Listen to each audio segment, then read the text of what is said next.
Kumusta kaibigan? Ang kwento nating itatampok ngayon ay ang movie na After the Dark.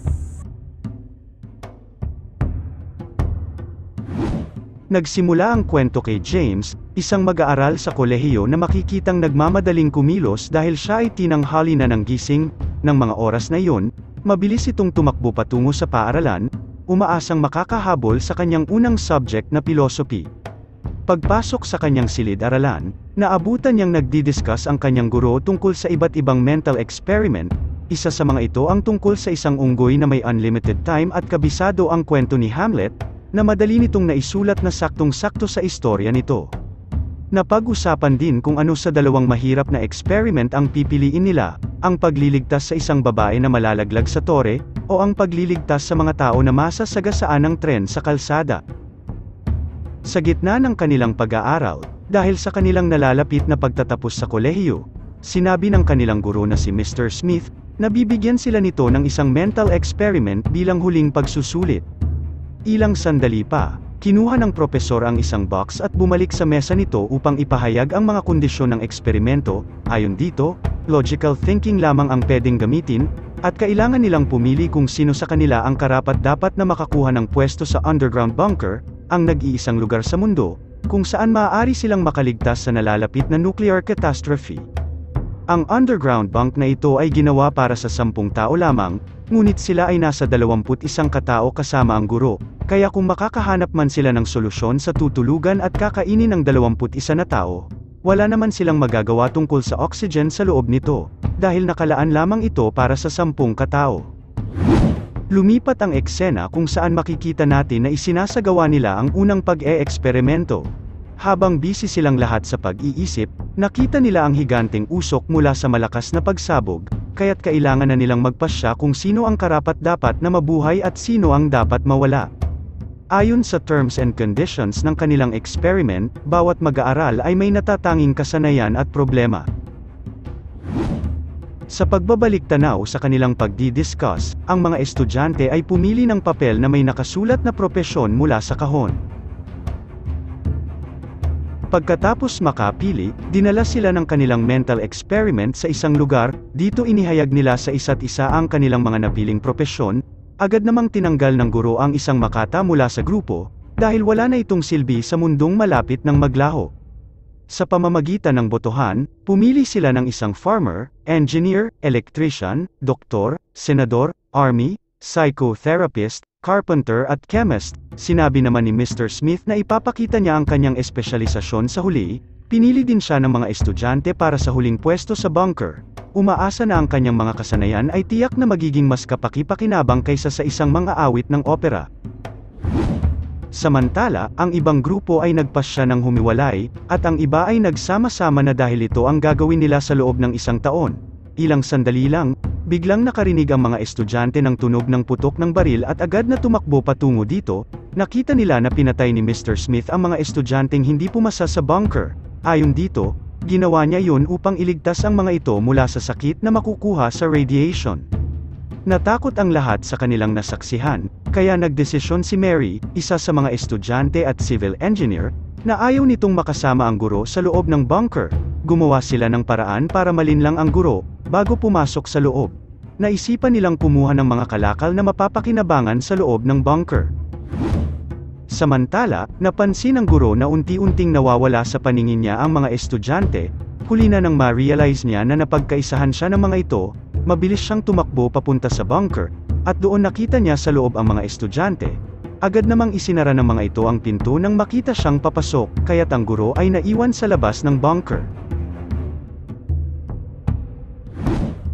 Ilang oras ang nakalipas, sa kalagitnaan ng gabi, hindi makatulog si Mary. Tumayo siya at nagpalakad-lakad, hanggang sa narating niya ang pintong kahoy na malapit sa security glass door. Binuksan niya ito at nakita ang guro na nakahiga sa labas ng security glass door ng bunker, na may mga sugat sa kanyang balat. Ipinakita ng guro ang isang sulat na nagsasabing siya lamang ang nakakaalam ng passcode para mabuksan ang pinto ng bunker. Agad namang sinarado ni Mary ang pinto at sinabi ito sa mga kasama. Ilang sandali pa, lumapit sa pinto ang mga estudyante. Ngunit sa takot na ito ay isang panlilinlang lamang, nagpasya silang hindi tutulungan at mamuhay ng sila lamang sa loob ng bunker ng 1 taon. Kinabukasan, nagsimula ang kanilang pamumuhay sa loob ng bunker. Patuloy namang binabalikan ni Petra ang pinto kung saan iniwan nila si Mr. Smith. Lumipas ang mga araw, nagpatuloy sa pang-araw-araw na gawain ang mga estudyante, ngunit sa bawat araw na lumilipas, sumisikip na ang kanilang mundo. Palapit na ng palapit sa kanila ang sandali kung saan malalaman nila kung tama ba ang kanilang naging desisyon. Ang mas nakakalungkot ay nang magkasakit ang isang electrician na estudyante ng brain aneurysm. Hindi nila ito nagamot ng maayos kaya't tuluyan na itong namatay. Malapit na ding maubos ang stock ng kanilang pagkain kaya't pinaghahatian nila ang isang pakete ng pagkain araw-araw. Isang taon ang nakalipas, sinubukan ng mga mag-aaral na lumabas sa bunker, ngunit napagtanto nila na tama si Mr. Smith. Kailangan nila ng passcode upang mabuksan ito. Sinubukan ng mga mag-aaral na sirain ang pinto. Sa una ay gumamit sila ng baril, ngunit hindi sila nagtagumpay. Sunod ay ang malaking kahoy at kung ano-ano pang kagamitan na pwedeng makabukas dito, ngunit lahat ito'y walang kabuluhan. Nang maglaon, naubusan na ng pagkain ang bunker at napilitan na silang kainin ang patay nilang mag-aaral na electrician. Ang ibang mag-aaral naman ay pakamatay na, sa takot ng matinding paghihirap at gutom, at sa huli, naubusan na ng oxygen ang bunker dahilan upang ang lahat ay mawalan ng buhay, at dito nagtatapos ang kanilang unang mental experiment. Balik sa realidad, habang pinag-uusapan ang naging resulta ng kanilang eksperimento, ibinunyag ni Mr. Smith ang kanyang propesyon, na siya ang gumawa ng bunker at siya din ang nag-install ng code sa bunker door. Sinabi naman ng guro, na gumawa ulit sila ng panibagong mental experiment, nang sa ganon ay maitama nila ang kanilang nagawang pagkakamali, at ito ay mangyayari malapit sa Mountain Broma. Subalit, sa eksperimentong ito, mas komplikado ang tungkulin nila, dahil ang pagpili ay batay hindi lamang sa kasanayan ng mga mag-aaral kundi pati na rin sa kanilang mga personal na katangian at datos. Sa pagkakataong ito, makakapasok sa bunker ang isang farmer na bakla, isang civil engineer, isang chemist na may magandang genetic, isang stockbroker ng ginto, isang karpintero, isang sales agent, isang obstetrician, isang senador, isang abogado, isang army na may photographic memory, isang landlord at isang ordinaryong manggagawa. Ang huling slot sa bunker ay muli na namang inilaan para kay Mr. Smith.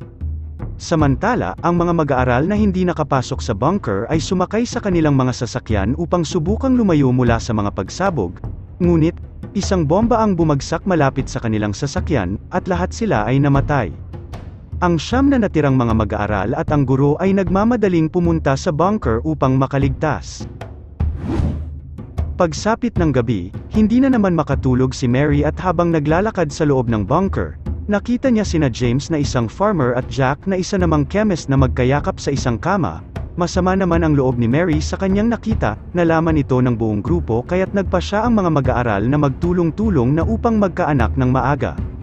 Kung babalikan ang kanilang pag-uusap sa pangalawang mental experiment, kailangan nilang ipagpatuloy ang pagpaparami sa mga tao, kaya't kinakailangan na may magbuntis sa mga estudyante sa loob ng bunker. Samantala, pinili ni Mary si Mr. Smith bilang kanyang partner, dahil hindi maari si James sa experimentong ito dahil isa siyang baklang farmer. Matapos ang ilang buwan, ngunit wala ni isa sa mga babae ang nabuntis. Nagmungkahi si Mr. Smith na baguhin ng mga babae ang kanilang mga kapartner upang dagdagan ang tsansa ng tagumpay. Subalit, may isang babae na ang pangalan ay Bonnie. Tutol siya sa mga pagbabagong patakaran na ito na kaagad niyang ipinaalam sa guro at sa kapwa estudyante. Hindi naman nagustuhan ng guro ang sinabi nito, dahil ang priority ng guro ay magpatuloy ang pamumuhay ng tao sa mundo. Agad lumabas si Mr. Smith at bumalik na may dala-dalang baril. Tinadyakan ng lalaki ang lahat ng mga mag-aaral at pinalabas ng silid maliban kay Bonnie. Binigyan ni Mr. Smith si Bonnie ng pagpipilian, tanggapin ang bagong mga kondisyon o mawawala siya mula sa eksperimento. Sa mga sandaling iyon, sumalakay si Jack habang nakatalikod si Mr. Smith. Nakapagtago siya sa isang sulok nang pumasok ito na may dalang baril. Bigla niyang kinuha ang baril nito sa gitna ng kanilang pagtatalo. Labis na nasaktan ni Jack si Mr. Smith sa kanilang sagupaan. Lumabas ang guro sa silid at naglakad patungo sa labas ng bunker. Sinundan siya ng mga mag-aaral at nakita siyang tumayo sa tabi ng pinto at control panel. Sinimulan ng lalaki ang pag-input ng passcode sa panel. Mabilis na tumakbo si Bonnie patungo sa kanya upang pigilan siya ngunit hindi na nila ito naabutan at lahat sila ay sumabog sa loob ng bunker. dahilan upang mabigo sila sa pangalawang eksperimento. Balik sa realidad, nagtaka at nagtanong si James kay Mr. Smith kung bakit sa tuwing matatapos sila bumunot ng papel ni Mary ay umuubo ito. Bigla na lamang tumakbo si James papunta sa mesa ng guro at kinuha ang kahon ng palabunutan. Sinuri ni James ang kahon at natuklasan niya na may 3 lihim na bahagi ang kahon. Sa isang bahagi nito nakalagay ang pare-parehong papel na may nakasulat na isang propesyon, ang gay farmer, sa isang bahagi naman ay puro civil engineer, at nasa itaas na bahagi ang lahat ng iba pang uri ng propesyon. Hinala ni James na sinadya ito ng guro na piliin niya ang propesyon ng isang gay farmer upang mapahiya siya. Gayunpaman, itinanggi ito ni Mr. Smith. Kinumpara siya ng guro sa isang caveman ni Plato na naniniwala lamang sa kanyang kathang-isip sa mundo at mga ilusyon. Nanatili si James na naniniwala na may iba pang layunin si Mr. Smith sa pagpili ng propesyon at pagkakakilanlan para sa kanya. Ilang sandali pa ay nagmungkahi si James ng ikatlong yugto ng eksperimento, ngunit tumanggi ang lahat ng mga mag-aaral maliban kay Mary. Pumayag din si Mr. Smith sa isa pang mental experiment, ngunit sa kondisyon na si James ngayon ay isang florista o tagagawa ng bulaklak.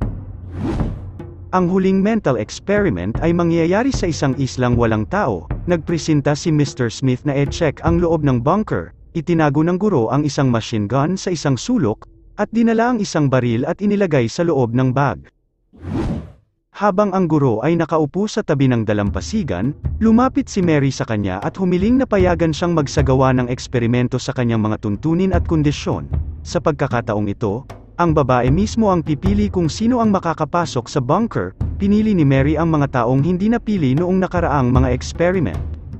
Hindi naman tinanggap ni Mr. Smith ang mga mag-aaral na pinili ni Mary at pilit silang itinaboy palayo sa bunker. Nang makita niya na hindi nakikinig sa kanya ang mga estudyante, agad na kinuha niya ang baril sa loob ng bag, ngunit hindi niya ito nakita. Dito malalaman na kinuha ni Mary ang baril nang hindi ito nakikita ni Mr. Smith. Ibinigay ng babae ang baril at 2 bala sa guro. Sinabi naman ni James na nakita niya kung saan itinago ng guro ang machine gun, kaya't ng mga oras na iyon, pinagbantaan niya ang guro at pilit na pinaalis. Subalit, sinabi ng guro na hindi nila mabubuksan ang bunker ng walang passcode na siya lamang ang nakakaalam. Biglang sumagot si Bonnie at sinabi nito ang passcode ng bunker sa lahat. Nalaman niya yon dahil siya ang pinakamalapit sa guro noong huling magbukas ito ng pinto at nakita niya ang kombinasyon ng mga numero dahil sa kanyang photographic memory, kaya madaling natandaan ng babae ang kodigo. Dahil sa kanyang nalaman ay wala nang nagawa si Mr. Smith kundi umalis na lamang. Nanatili namang bakante ang huling slot sa bunker. Sinabi ni Mary kay Bonnie na kunin ang slot na iyon, ngunit tumanggi ang babae. Pagkatapos, pinili naman ni Mary si Chips, ang karpintero. Nang pumasok na sila sa loob ng bunker at isasarado na, iniabot ni Chips ang susi ng yate kay Mary, na sasakyan ng mga estudyanteng hindi makakasama sa loob ng bunker. Subalit, sa pagkakataong iyon, sinadya ni Chips na hatakin papasok sa loob ng bunker si Mary at sabay sa mabilis niyang paglabas. Sinama ni Chips ang natitirang mga mag-aaral at dinala sila sa ibang isla kung saan maaari silang mabuhay. Samantala, nabuhay sa loob ng bunker sina Mary, James, at ang iba pang mga mag-aaral sa loob ng 1 taon. Ginugol nila ang kanilang oras sa paglalaro ng poker, pakikinig sa tula, at pagsasagawa ng mga dula. Sa wakas, natapos ang taon sa bunker at binuksan ni Mary ang mga pinto. Nakita ng lahat ng mag-aaral na hindi nadamay ang isla sa nuclear war. Patuloy namang namuhay ng maayos ang mga mag-aaral sa isla. Kabaligtaran nito ang pahayag ng guro na kung walang karpintero, midwife, senador, at iba pa, ay hindi sila makakabuo ng sibilisasyon at hindi sila mabubuhay. Subalit, biglang may lumitaw na bomba sa isla at handa na sanang i-activate ito ni James. Ngunit biglang sumulpot si Mr. Smith at pinigilan siya ng isang warning shot. Natuklasan nila na ang guro ay namuhay sa mga bato sa buong taon at nawala na sa kanyang tamang pag-iisip, hanggang sa marinig niya ang mga boses ng mga mag-aaral. Akmang babarilin ni Mr. Smith si James, ngunit pinagtanggol siya ng kapwa niya mag-aaral. Wala nang choice si James kaya't napagkasunduan nilang lahat na i-activate ni James ang bomba, at doon natapos ang huling mental experiment.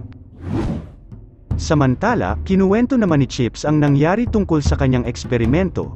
Ayon sa kanya, dinala niya ang grupo sa isa pang isla, at doon ay namatay sa aksidente ang lahat ng lalaki sa kanyang grupo.